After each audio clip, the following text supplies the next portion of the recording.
Le 4 juillet 1886 marque l'arrivée du premier train transcontinental du Canadien Pacifique sur la côte ouest du Canada, un événement qui a transformé le Lower Mainland. L'arrivée de la route ferroviaire a fourni un énorme coup de pouce à l'égard de l'établissement et du développement des industries locales dans la région, particulièrement dans la ville de Coquitlam. Avec la diminution de l'influence de la ruée vers l'or, les pionniers de l'Ouest cherchaient la prochaine ressource naturelle à exploiter pour mobiliser l'économie canadienne. Grâce à l'abondance des arbres qui atteignaient des hauteurs d'environ 91 mètres, l'entreprise de Ross et McLaren déclenche la construction d'une scierie sur les berges du fleuve Fraser, le catalyseur qui a été responsable de la naissance de ce qui allait devenir la plus grande communauté francophone de l'Ouest du Canada, Mayerville. L'établissement de Coquitlam était centré autour de l'exploitation de la richesse du bois d'œuvre.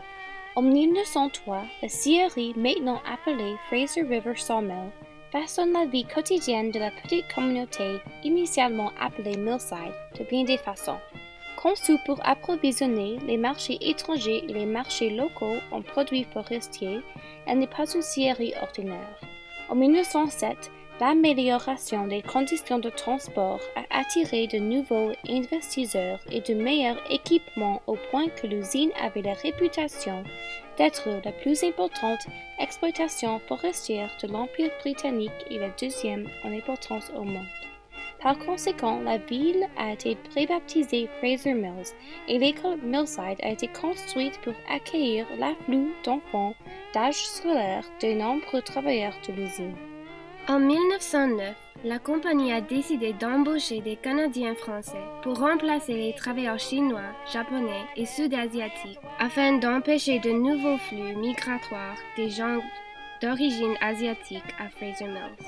Le 28 septembre, un groupe de 110 Canadiens français de Rockland, Ontario et de Hull et Sherbrooke, Québec, de grandes villes d'exploitation forestière dans l'est du pays, arrive par chemin de fer pour travailler à la scierie Fraser Mills.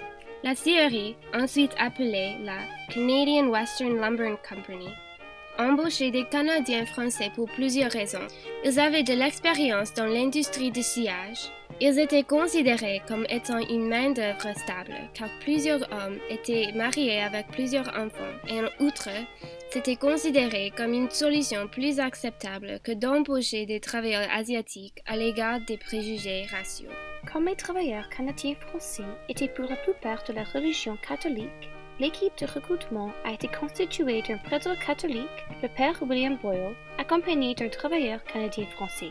Afin d'inciter les familles entières ainsi que les travailleurs pour passer à Fraser Mills, les propriétaires de l'usine ont promis que, en plus d'un emploi stable, des terres et du bois leur seraient également fournis pour construire leurs maisons.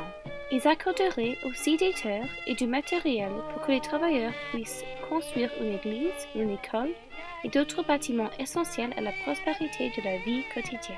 Mayerville a donc été créée en 1910, lorsque le deuxième contingent de Canadiens français est arrivé ici installé dans l'espoir de construire une nouvelle vie. Le village a été nommé d'après le père Edmond Maillard, un jeune prêtre français qui est devenu un dirigeant respecté dans la communauté francophone. Pour les Canadiens français, l'église était le point central de toutes les activités de la communauté. L'église Notre-Dame de Lourdes est donc l'un des premiers édifices à être construit à Fraser Mills en 1910, où environ 940 personnes habitaient. Peu d'immigrants parlaient l'anglais, et ainsi ils avaient un fort désir de préserver leur identité culturelle par la préservation de leur langue maternelle.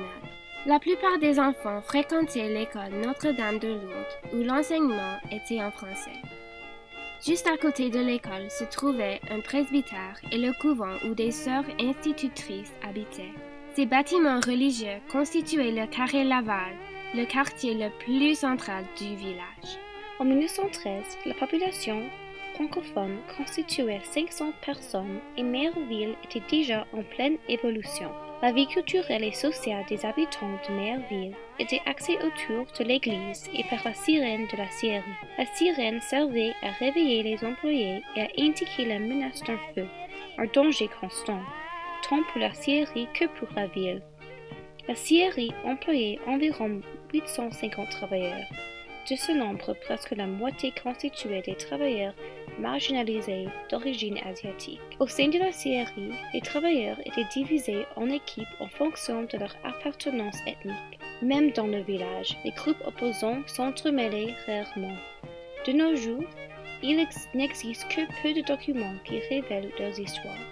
Le quartier de Mayotteville actuel a encore une communauté florissante et une histoire unique de l'époque. Aujourd'hui, il existe plusieurs programmes et organisations qui promeuvent la culture unique de la ville. Ainsi, le Centre Place des Arts à Mayotteville offre des programmes afin d'encourager la continuation du développement communautaire.